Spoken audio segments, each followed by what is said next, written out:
Hello, my name is Nick, and I'm here with my co-host James. And we're coming to you from Wild Cape Photography Studios. Today we'll be discussing Jay Miller's new position, the Martinez ownership situation, the brand new Western League, and how Atlantic City FC affects baseball in America's playground. So grab a bat and step to the batter's box, because you're listening to the Indy Ball Report podcast.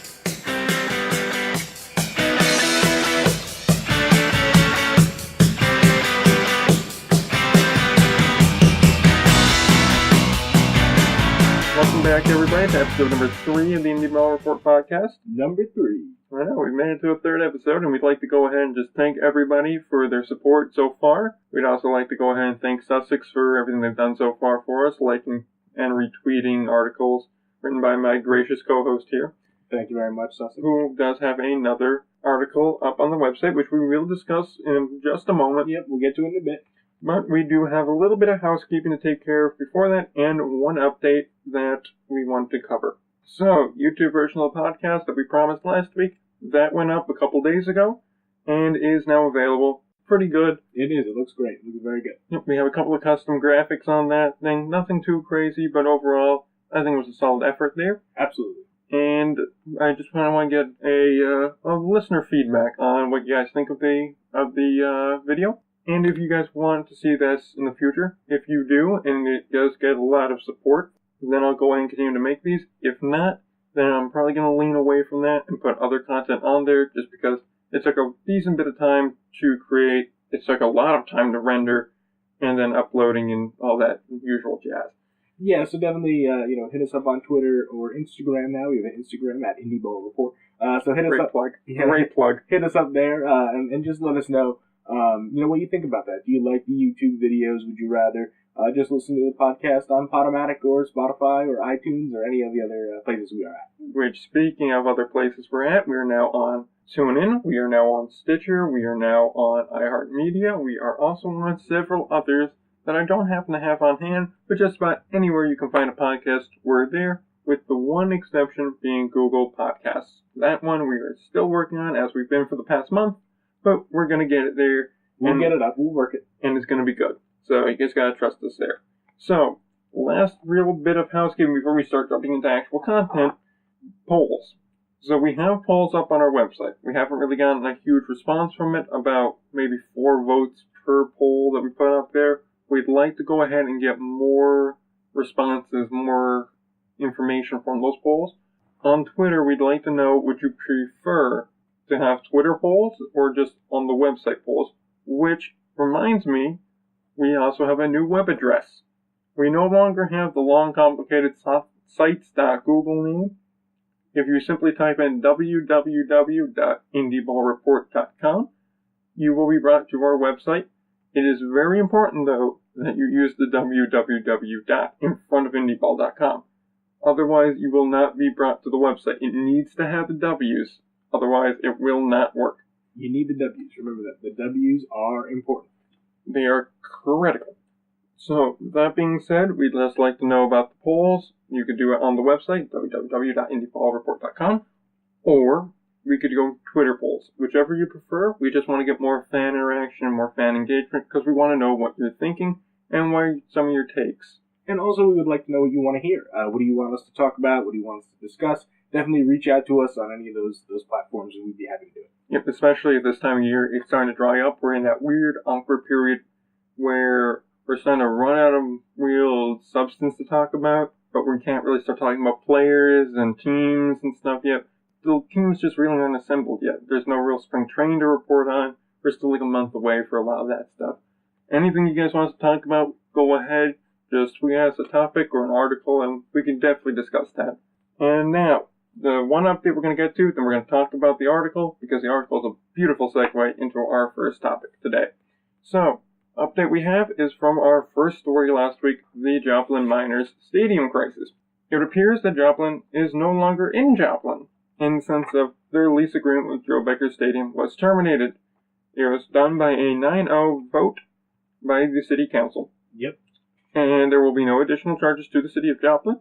However, do not fear, because according to Sam Ansem, the city manager that we discussed last time, he is open to new proposals for professional ball in Joplin, and that he is even willing to take offers from the group that dropped out that was led by Mark Schuster. So, the thing is, we hammered at Mark a little bit last week. Not too hard, but, we did give him some pushback. Obviously, there was a little back and forth behind the scenes that we knew about, but it was a lack of transparency on the part of the league that led to us being so critical of Mark. So I think it's important to point out that while there was a lot of back and forth communication between the league and the team and the city, there was also still a lot of problems that went on and a lack of communication. And so, we want to be critical of Mark, but we're also still hopeful for baseball in Joplin. And, and we think moving forward that we're optimistic. Yep, of course. I just want to make sure it's clear. We're not dogging on Mark because we want him to fail. We want him to succeed because we want baseball in Joplin. We want more baseball. That's what our goal is here. And we want to make more people aware of the independent leagues. And by having a team in a major city like Joplin, and a great market like Joplin, it definitely helps that goal. But the lack of transparency and the lack of communication is a problem. It was a problem. More things were brought to light in this article that made us feel a lot better, and you can definitely read the article. That is linked in the show notes that we got all our information from. It is from the Joplin Globe. And, it really does make it seem as though there is a lot of hope for that, and I could see why Mark was hopeful.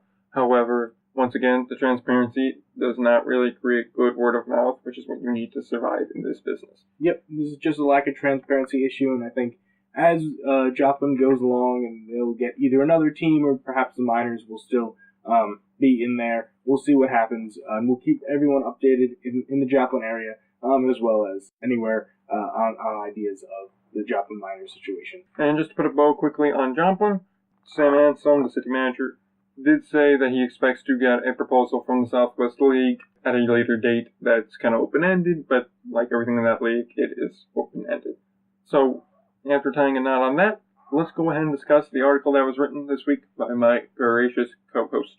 So this week I wrote an article about independent league baseball, and particularly about the idea of the Atlantic League and the Can-Am League and the stability of both leagues. So I picked out 4 cornerstone franchises: the New Jersey Jackals, the Sussex County Miners, the Somerset Patriots, and the Sugar Land Skeeters. And what I did was I highlighted things that I felt made them the best teams in the league that were able to really draw in terms of what I felt was the most stable team. So these teams that were stable on the field, and also community engagement as well. Yep, that's definitely a very good all-encompassing piece. It really gives you a good perspective of what success looks like in independent league ball, because a lot of times people don't really understand what success looks like at this level. You compare success to that of like the Yankees or a team of that stature where, it's drawing in dozens of fans and hundreds of thousands of fans really every night and just making massive profit lines. But in independent league ball, it's more about being a member of the community. Right, a member of the community, and I highlighted different things like ballparks and also the great structures in terms of some of the things that these teams do really well. For the Skeeters, I highlighted some ideas in terms of their ability to draw stars and big names like Roger Clemens and Tracy McGrady. And so it's a piece that kind of encompasses my feelings on some of these great teams, but also without leaving out some of the Canadian teams. They'll be touched upon next week for the Can-Am League, and other teams like Long Island in the Atlantic League will bring them up as well, just for different pieces on a different day. Of course, if you're not named in a piece, that doesn't mean that you're thought of lesser. It just means you didn't fit the piece for that particular day. Yep, and obviously these teams are the most I'm comfortable speaking upon right now. And then as we go on and I get more information, we'll expand on that. Yep. All right. So with that, and talking about Sugarland in this piece, it seems like a beautiful segue to Jay Miller, who was the former president and GM of the Sugarland Skeeters. He finally has a new landing spot after resigning that position. A new home. Yep, so just the background of the situation before we dive into it. He was the president and GM of Sugarland from December of 2015 to December of 2018. On the 18th of that month, he did resign his position, and with him departed 35 years of baseball experience, 12 of them with the Texas Rangers of Major League Baseball. During his reign as president of Sugarland, he won 2 league championships and rose the attendance significantly to the point where they did set record for attendance in one game. So very impressive for Jay. Does a terrific job, and really is a true baseball guy through and through. Yeah, obviously Jay is a baseball guy. He knows a lot about the game. He understands, obviously, the marketing aspects behind it as well. He's really an independent baseball aficionado, and now going into a minor league baseball aficionado overall, going with an affiliated team. Yep. We're not to spoil the lead here, but he is now with the AAA Wichita team that is moving from New Orleans. So he will be doing that. He will resume the same position, so he will be the president of that team. So moving forward, I think that as they looked for someone to replace him, I think it was really good that they found someone from the inside, and we'll talk about that in one moment. They found someone from the inside of the league, inside of the team, to really think about how the team was structured beforehand and being tutored by Jay and how that really helped move this person up the ladder. And the mentoree of Jay is Tyler Stam. He was a sales associate with the team for a couple of years, then was moved to director of sales, and then was the assistant GM for Jay for his last 2 years in Sugar Land, so 2017, 2018, and now he is the interim GM. So that's important to note. He has not been named the GM. He is just kind of the stopgap for now, and I assume the off season is going to kind of be his audition tape, Yeah, I think the off season will be his audition tape, if not the whole season, depending on what the I imagine you got to give him that time, Certainly, I would imagine him get a full season, and like I said, I think that it'll be a really good thing from coming within the organization itself. I think he's going to be a really good choice. Obviously, being mentored by Jay, he'll do things, I hope, in the same way. For the Skeeter's sake, I hope in the same way, so they can either repeat as champions or continue their success. Because I think, we were talking about this off the air, that either they're going to go in one direction or they're going to go in the other. They're either going to be absolutely as good as they've ever been, or they're going to be, back where they were when they first started. Oh, yeah, no, see, that's the thing, especially with a team that's going on to its 10th year now with Sugar Land. I know they didn't really start playing until 2012, but 2010 they were founded. It's important to go ahead and continue to build on Jay's success, and I think Tyler is certainly able to do that.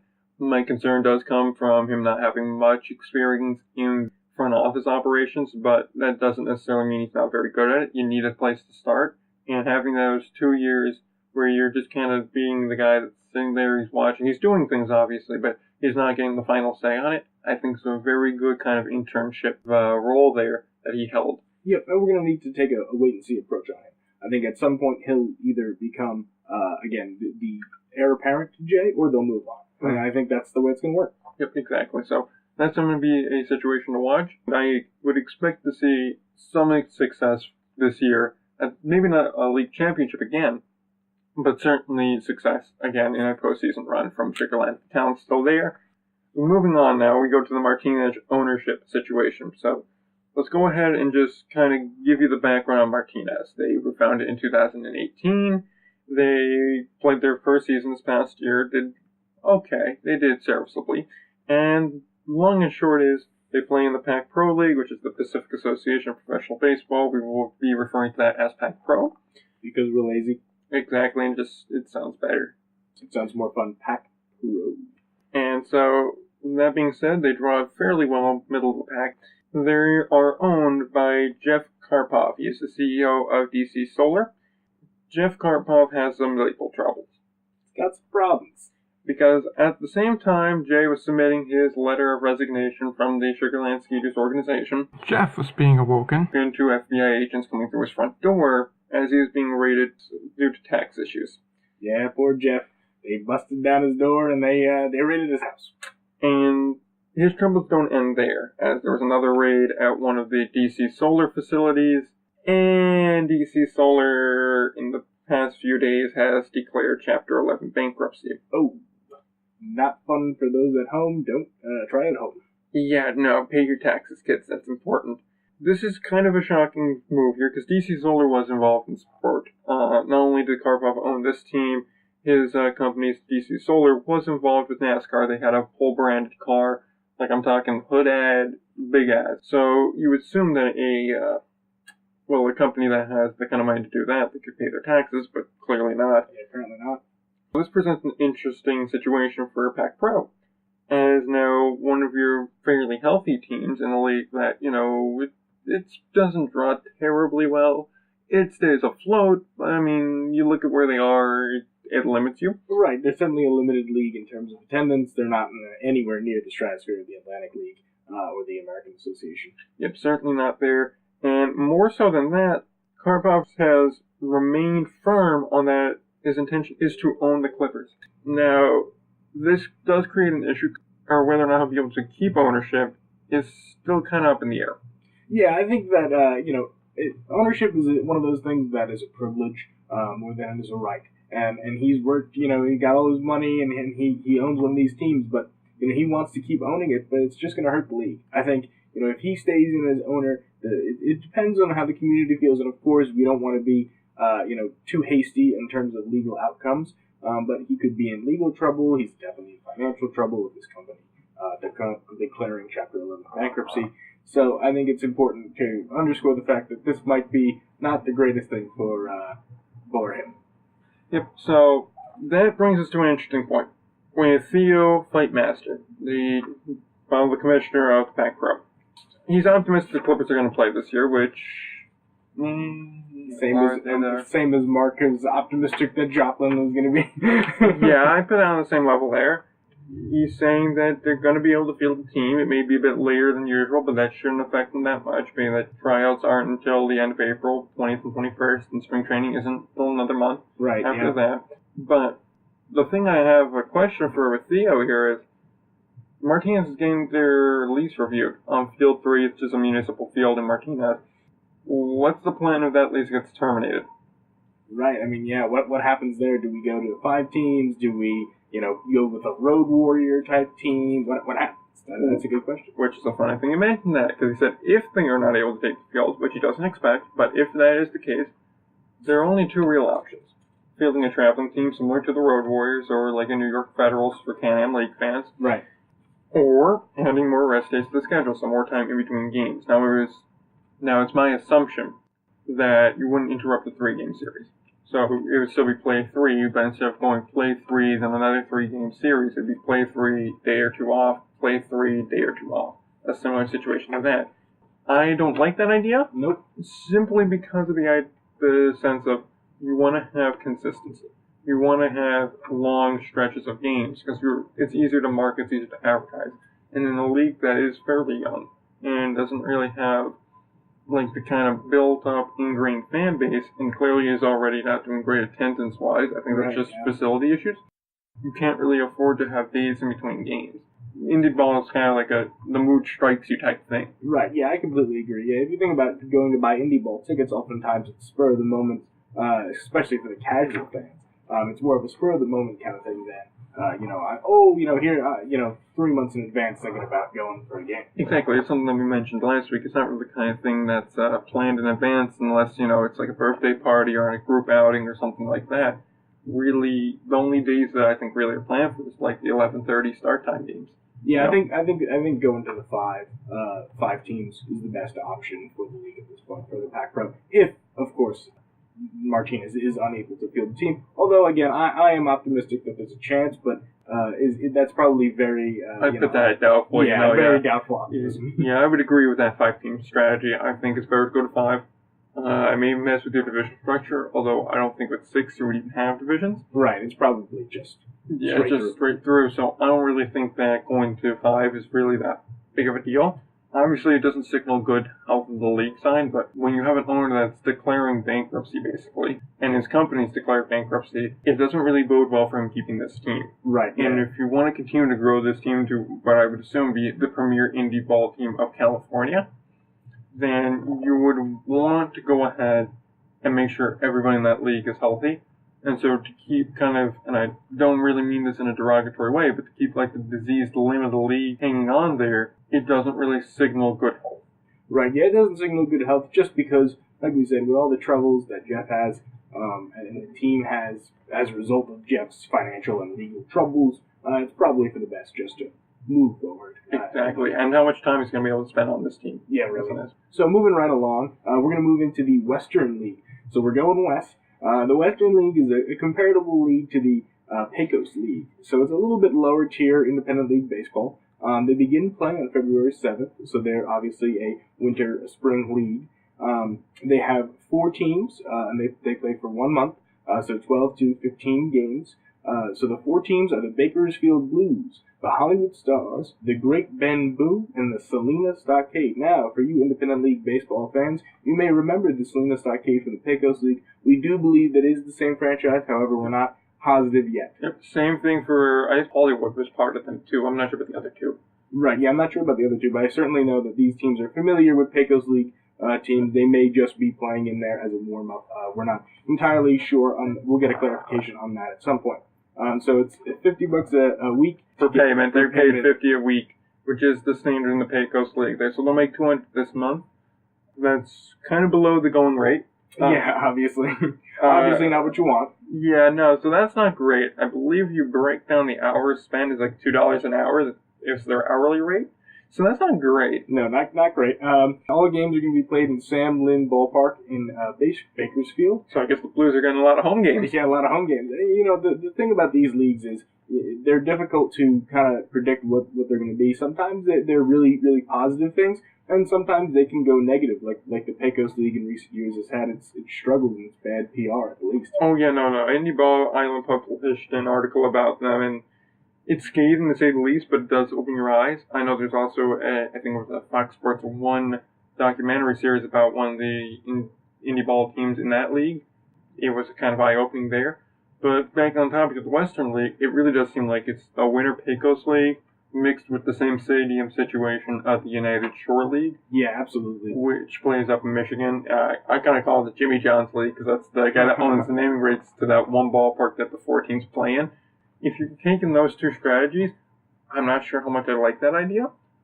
Just because the Pecos League, as we said, has its issues. It's not, well, that great. I mean, everything about it seems cheap to me. Right, yeah. A lot of things in the Pecos League are underdone. We're optimistic about where the Western League might go, but we're not sure yet. And, if it goes the way of the Pecos League, then there could, again, be some challenges for players. I mean, I think player safety and health should be paramount in these leagues, especially in any league, in independent league baseball. And it doesn't seem like it is in Pecos League. So hopefully the Western League will be a little bit better. Yeah. Which, while I don't necessarily like the Western League itself, I think it's kind of a slapdash way to put things together, especially because who heard about this? The only reason I found it was because I looked it up online. It was like Independent Ball News, and it popped up. Only reason I know about that, and that's because I do the show. Right. Who else knew about this? Like, who else knew? Right. Like, this is not very well produced. But the idea they have is a good idea. Independent ball in the winter, I think, is something that could work, especially in a lot of warmer climates like that, like the Southwest, Southeast United States. I think that's an idea. Yeah, absolutely. The Southwest, Southeast United States, that could be really great, especially in like California and those states too. Oh, yeah, definitely. California, Florida. Texas, Arizona even. Yeah. Like, I definitely think there's a market for that. I just don't really like the way this one's being done. I mean, at the time we're going ahead and recording this, like we said, it began play last week. And there's only been about 8 games played, and like 3 of them have been rained out or something like that. It just seems really slapdash. That's the best way to describe it, I think. Yeah, I mean, it seems like it's a slapdash league put together, but we'll give it the benefit of the doubt for now. Of course, you want it to succeed. Of course, we want to succeed and keep Indy ball going, but we'll see. At the end of their season, we'll see if we can't find interviews or articles about it, and try to understand a little bit more about the league, and maybe there's more nuance than we're giving it credit for. Yep. At the very least, it's an opportunity for a lot of these guys to get more film out there and possibly make it to another team. Yeah. And because this league ends on March 3rd, they'll still have a month to recover from this league before a lot of those tryouts that we started that we did touch on in episode 1. So go back and listen to that if you want all the tryout dates and everything. Yep. Most of those do come, though, in March and April. So I think right there is a great place to go ahead and take a quick intermission here with a 7th inning stretch. And so for today, there's a couple things we want to touch on quickly. First off, AAF football did not disappoint. Nope, not at all. The quality of football was surprisingly well. Very good, yeah. And I gotta say, I may be biased here because I'm a Birmingham Iron fan, but Luis Perez was making throws that looked like NFL throws. He was. There's no doubt. He absolutely was. Trent Richardson looked absolutely fantastic as well. Yeah, Trent had a slow start, but he got going in the second half there. I really liked that. A couple of touchdowns, yeah. It just seems like a fun league to watch. And if you haven't watched it, I would really highly recommend it. By the time this is going up, there should be a game starting in about an hour. I believe it's Birmingham versus Salt Lake. That's on TNT at 2 o'clock on Saturday. So you should definitely check that out. There's another one at night on NFL Network. both Saturday and Sunday. The game of the week though to watch, Orlando versus San Antonio. Two teams very good. Orlando, coached by Steve Spurrier, high-powered offense, entertaining to watch. Yep. Commanders, they are coached by Mike Riley, former Nebraska head coach. Yep. He's going to make sure for good offense with some good defense. His team is the one that knocked the helmet off of Mike Baranucci. You probably saw that clip online. That's the other thing I really like about this league. They let the defense play. They let the defense play, but they let the offense play too. There's no offensive PI. There's not a lot of defensive PI. There's just players playing football, and it's great to see. It really Exactly. Is. That's the thing I like. I don't want to go ahead and every time there's a catch or there's a run or there's a hit, go looking back to the flag. Exactly. It's like, where's the flag? And then, like, when you see a big hit and you're like, oh, that's going to be a flag, and there's nothing, and people just go to the line. Best feeling ever. It's like, oh, wow, we're playing football now. Yeah, especially for someone like me who's played football. The worst thing in the world is to get a 15-yard run, that gives you a first down, and then all of a sudden, holding, it's coming back. Oh, it's the worst. And so, it's really great to see a league that is actually dedicated to playing football the way it's supposed to be played. So another thing that I like that I think you're going to see in the NFL in the next few years is listening to the review judge. Yeah, make that call. It is so great. Like, the one call in Orlando, you go ahead, you hear the back and forth going, I think this is not going to be a catch. I think the Royals going to stand here. The ground helped to make the catch. And then they go back and they're like, oh, no, wait, his elbow was down, knee was down. No, we're going to overturn this. It's going to be a touchdown. Right. Or like in the Birmingham game where you hear all the refs on the field going, oh, look, I think we got this one wrong here. We don't think it was a catch now. Like, everyone on the field is thinking that. And then you hear the replay judge going, okay, but I don't really see any sort of an angle here, so it's going to have to stand, and there's nothing definitive here. Right, yeah, I mean, that's good, and that's the explanation that the NFL, I think, needs to give and needs to get around to, so that people can understand the thinking and the thought process behind it. Transparency is key, like we were saying early on, like when we were discussing Joplin. If you're transparent, people will like it. People want the transparency. I want to see what's happening. I want to know why that decision was made.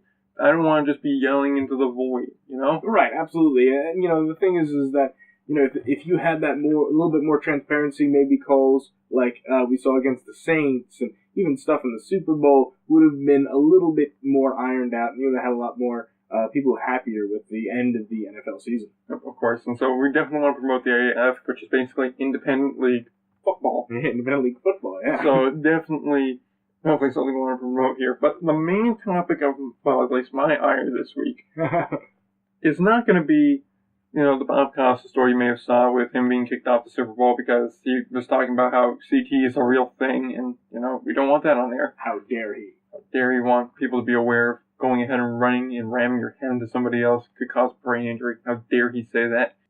But Matt Kuchar. Now, now, for those who don't know Matt Kuchar, let me give you a background. He's a professional golfer, and he's 10th on the money list. So that means in his career, he's made $46 million, not including his endorsements. And if anybody knows golf, you'll know that they're like human NASCARs. They have ads all over their shirt, on the back. Everything is ads. Matt Kuchar's best known sponsor is Skechers. He's a big Skechers guy. He does ads for them all the time. He wears the Skechers on the course. He's a Skechers guy. Skechers man. So you know that he's getting good money from that endorsement. So absolutely, I think it would be fair to say he's worth at least $50 million. Probably, that might be lowballing. Yeah, I'm gonna go ahead and just go with 50 because I feel like that's a fair number. Right. So back in November, Kuchar decides he wants to play a tournament in Mexico. Fair enough. Last minute decision, still got in there. However, his usual caddy already had a planned engagement, so he couldn't go, so he just picks up one of the caddies that's at the club. And something that's important to note in professional golf, the common courtesy and the common standard is when you win the tournament, or when you win any sort of money from a tournament, 10% is what you give your caddy. It's not necessarily a tip, it's what you pay them. Right, it's their earnings for their work. Exactly, because they just spent the whole week doing all the same things you were doing. So, Cooch goes ahead, he picks up a club caddy, and he goes on to win that tournament. Now, supposedly there was an agreement reached before the tournament, saying Cooch would pay him $1,000 for the week. It would be $2,000 if he made the cut, $3,000 for a top 25, $4,000 for top 10. When Cooch won, he gave him $5,000. Now, you would think, oh, well then I guess Cooch didn't really win much, or he was being a nice guy and gave him more than 10%. Not true. Wrong. Matt Kuchar won $1.3 million. Just shy of that. I think it was 1.296, so 1.3. That's crazy. And he decided to give the local caddy $5,000. Oh, he stiffed him. 0.5%. He stiffed him. What the heck? Matt, really? Yeah, that's so bad. That's just a bad look for him. 0.5%. And the thing is, nothing he did there was illegal. No, They had a verbal contract. Now, moral or not, that's up to your interpretation. If the contract is all you have to live up to, then he's well and good, and, he paid the dude more than he was making. He makes about $200 a day, this caddy, typically. So we gave him basically 500% what his normal weekly pay would be. It's just so cheap. It's just, from a PR standpoint, it's a terrible decision. Oh, it's awful, yeah. You didn't have to pay him the 10%. You didn't have to even give him 5%. All you had to do was give him like $30,000, which then the caddy went ahead and was like, well, am I going to get anything else? And had to go ahead. He couldn't contact Coach, so he contacted his agent, and his agent was like, here's another 10 to make it 15,000 for the week. Right. Now shut up and go away. And the best part is, the only reason this dude's looking for the money is not only because Coach could afford the damn thing, right. and he got stiffed, and he just got stiff. Yeah, absolutely stiff. He wants the money so that way he doesn't have to caddy anymore, and he and his family in Mexico can open up a laundromat, so that way they can provide more income for their kids. Well, I mean, it's and the like, thing what is, the hell, Cooch? And the thing is that it's such easy PR, like good PR for Cooch. And he's like, yeah, you know what? I'm just gonna give you 5,000. But the thing is that this comes to the point of what's right and what's wrong morally. Obviously, there's $5,000. I mean, the thing is, he's got so much money that we're talking about maybe 50 million. Certainly, just out of that 1 million, he could have easily given him, like you said, $30,000 at maximum. Would have been fine, and everyone would have walked away happy, and Cooch would have felt good about himself because he helped open up a laundromat in Mexico.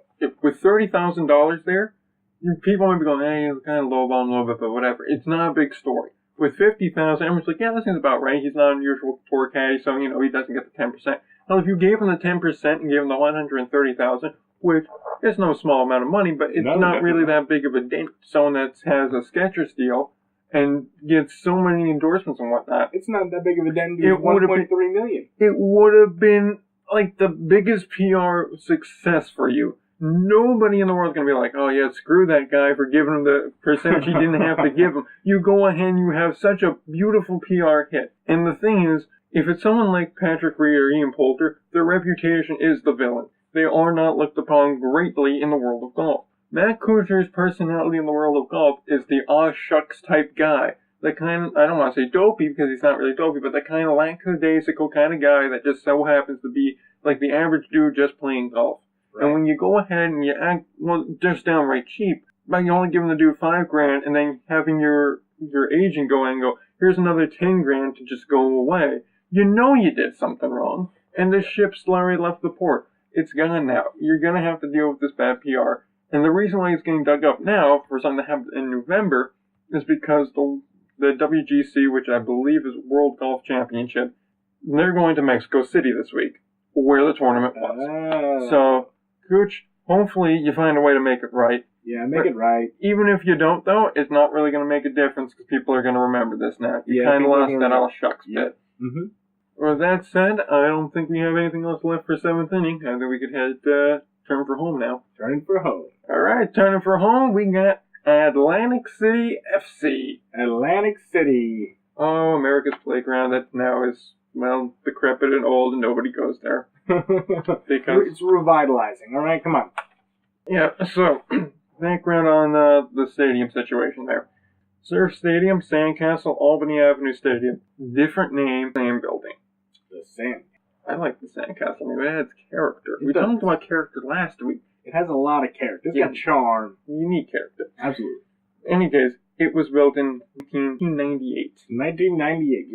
Anywho, I fell into disrepair after the surf left about 10 years afterwards, so 2008 it went away and kind of went down. It needed some basic repairs, and it got that in 2012, which was basically meaning they got the water running again, they fixed some broken windows and things like that, basic cosmetic repairs. Right. However, the lights still didn't work, and the scoreboard didn't work. Those didn't work, not because of the disrepair from 4 years earlier. That didn't work from Hurricane Sandy. So when the hurricane came and it hit, it just really messed up a lot of stuff on the Jersey Shore, and Atlantic City was no exception. I remember that there's like sharks and stuff swimming in the middle of like Atlantic Avenue. Yeah, there was. That was cool. Any case, scary as well. So all in all, those repairs to fix the lighting and the scoreboard cost $1 million, and that's where we sat until 2018, in which May of that year, Frank Bolton, who you may remember from his original hit, the original owner of the Atlantic City Surf, and one of the founding partners of your Atlantic League Professional Baseball League. Yeah, there you go. He is authorized by the Atlantic City Council to find a permanent baseball tenant for Surf Stadium, because we want that thing fixed and we want revenue from it. Right. However, there's a caveat.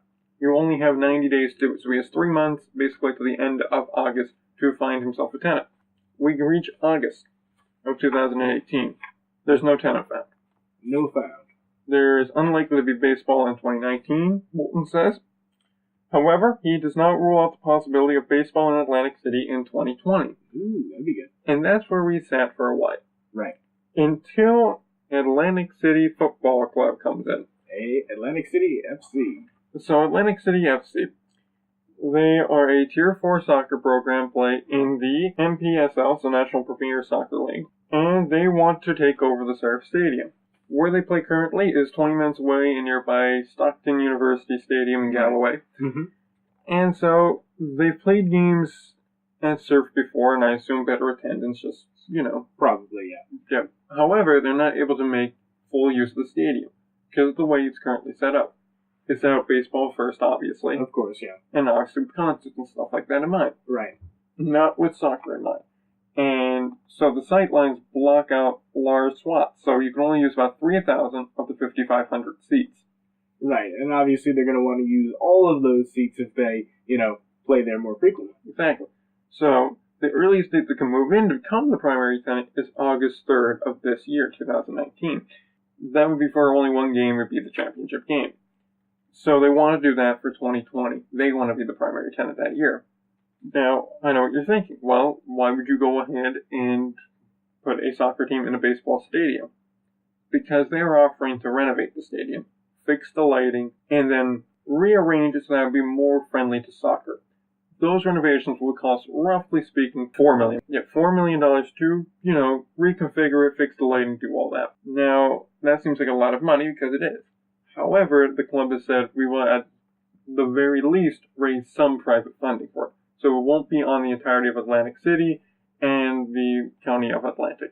Right, so yeah, at least it's going to be a little bit more of, I think this is a good thing. I think if Atlantic City FC does go in, they go through with it, I think it'll be a good thing for the area, and I think it helps Atlantic City's chances of getting a baseball team, actually, because while that stadium is laying in disrepair, it's hard. A team can't just come plug in and go play some baseball, Yeah, exactly that. And as some of you listening are probably wondering, where would they get this private money from? Well, one of their main major sponsors, their primary sponsor, in fact, is the Tropicana in Atlantic City, which is a casino, and it has the backing there. And as their club manager had said, Atlantic City, this is, it seems that the casino really likes having a 2-hour event with no overtime. And that is what casinos like. It is such an easy giveaway thing, like, go see this. And it's hard to go ahead and give away soccer coupons to go see these games if I'm telling you, yeah, you're going to need to get on the bus, go 20 minutes away to this university, or drive there yourself, possibly get lost somewhere in the campus, when you have it just across town where you just got to go, yeah, you can just get on this bus or go to this address, it's right in Atlantic City, don't have to leave the city, You'll be good to go. This is also, Atlantic City also has a build-up in the community. They've started doing free events and free lessons for youth soccer players and things like that. So they've really become a major player in the community in just a year. They've only been there since 2018. The team was announced 2017. There's an important caveat to those renovations. The park would still be suitable for baseball and for concerts and lacrosse, because New Jersey loves lacrosse. Right, of course. Lisa Ryan, who is the State Department of Community Affairs, she says that nothing is definite and that ACFC is still in the preliminary stage. So they still have to submit a proposal, go through all the channels, do all the formal things. However, ACFC is very optimistic about the plan. Yeah, I think that would be definitely a good thing, to get them in there, get somebody in there, utilize the building, and then when a baseball team finally comes, like we said, in a couple of years, there's a possibility, as I say in my article, there is a possibility that the Rockland Boulders do leave the Can-Am League, and that would leave the Can-Am League looking for a team. And so if they are looking for a team and there's a spot open, perhaps Atlantic City with a working stadium is the place that they will choose. You never know. Counterpoint to that, though, if you go in after the soccer team, you're probably getting secondary and tertiary dates, because soccer's going to get the pick. Now, of course, that's only going to be 8 dates, 16 dates or so a year. I played 16. That was mentioned in the article. But even still, those are probably going to be weekends, which are the dates you're going to want. You can't host soccer and baseball probably on the same day, maybe not even on the same weekend, just because of field conditions. Yeah, I mean, you can schedule around these things. I mean, it's just one of those things where you have to look at it from a baseball team's perspective of, if they're going to make the renovations, we'll let them do it, and then we'll wait to go in, you know? Yeah. And I'm just playing devil's advocate here, but like I said, you also have to think of the field conditions from the soccer and all of that. Right, it's going to beat up that field. There's not going to be much time for the field to actually recover, because when their season ends and when baseball season ends, it's going to start to get cold, and that's going to make maintaining the field fairly difficult. And you also have to assume if you start getting constant stuff in a newly renovated surf arena, you're going to get a lot of performances outside in the summer and whatnot. So that's why I'm thinking you're going to be getting bumped down a bit. You're going to start getting the bad dates. And if you're going to have bad dates, it's not really a permanent fix there. Yeah, I mean, I think that there's a world in which all parties can succeed in Atlantic City, and also a lot of different, Atlantic City FC and a baseball team and the concerts can succeed all in one area there. I think the issue becomes management then and leadership. Can there be a baseball team that has enough leadership to come in and say, I understand you're giving me these dates, but this is what we need to be successful here. I think it's incumbent upon the city to make sure that this does happen, because baseball is more popular than soccer, especially in southern New Jersey. Yeah, and that certainly is true. Just like I said, you're going to be more beholden to the guys that, well, we dumped $4 million there. Screw these other guys. That's going to be the response to that. Like, I understand you're going to need weekend dates and those kinds of dates. ACFC is going to get the final say. Sure, they will. But I mean, I think it's better I think ACFC sees we'll see the opportunity of a baseball team as a good thing rather than a bad thing. Yeah, and I agree with a lot of that. And like I said, I'm playing devil's advocate here. Right. It's just a matter of, is that going to be a permanent solution? And the more you go ahead and give soccer a better arena, you're running the risk of either them getting their own arena, which then is going to cost the city more money, and they're going to probably pick soccer over it because soccer's a more growing sport. And you also run the risk of now you have two entities competing against each other at the same time. And that's something you got to be concerned about. If I only have X amount of dollars, am I going to see the baseball team or the soccer team? The soccer team's doing more in the community. It's going to have a head start. You know? I think for the most part it would be different fan bases, but also in the summer down there's a lot of different tourism, so you're not going to necessarily get the same people every night. You're going to get different people who are down there on vacation. So I mean, and also I don't think you have to go, oh, I'm only going to see the soccer game or I'm only going to see the baseball game. I think people would one night go see. Well, I'm just saying if finances come down to that. Right. I mean, if finances came down to it, perhaps. But a lot of times on vacation, families are more willing to spend. Yeah, then also I'm just kind of leery on relying on, and this goes to more of an Atlantic City issue in general, relying on tourism dollars to support a team. Right. That can become very fickle really quickly. Yeah, it can become difficult. It's a dangerous proposition there.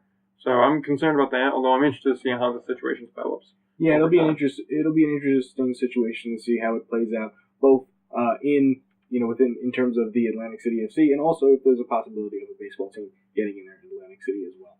Yep, no, that's definitely something to watch for. I know Atlantic City's definitely been a spot where baseball can succeed before. And maybe not Can-Am team goes there, but even maybe like an Empire Baseball League. That's right. Yeah. That's another one, or even a summer collegiate team. I think could be a good option there. That could be a good option as well. Yeah. Yep, that's definitely something to watch out for. So, yep, I think we said just about everything we can on this piece. Unless you have any other final things to say. No, just definitely. It'll be interesting to see where Atlantic City goes from here. And also what the community does. You know, I'm interested to see if the community of Atlantic City chooses soccer, baseball. Obviously, I want them to choose baseball because I love baseball. But it'll be interesting to see how that formulates over the next couple of months and years. Yep. And then the only last bit I have to add is I want to know where the entirety of the $4 million is coming from to renovate that.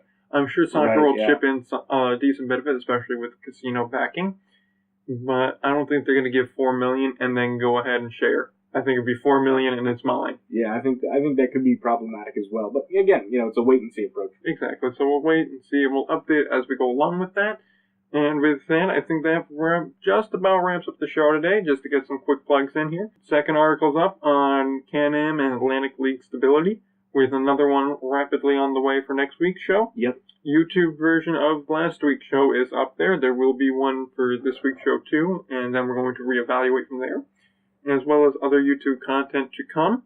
We are also on a new website now. It is www.indyball.com or indyballreport.com. Indyballreport.com. That's very important. Indyball Report. Make sure you have the 3 W's and the dot in front of it. Otherwise, it will not work. Follow us on Instagram now. We've got a new account for that. You can follow us on Twitter. That we've always had. That's the best way to know when new episodes are coming up, when they're being recorded, when they're being edited, when they're being uploaded. Got all the information right there for you, nice and easy like. And outside of that, I think that just about does it. Be sure to subscribe to your RSS feed and everything else. Yep, we'd like to thank our sponsor, Wildcake Photography, for sponsoring this show. And we hope you all have a great week. See you next week. Yep, and don't forget to play ball.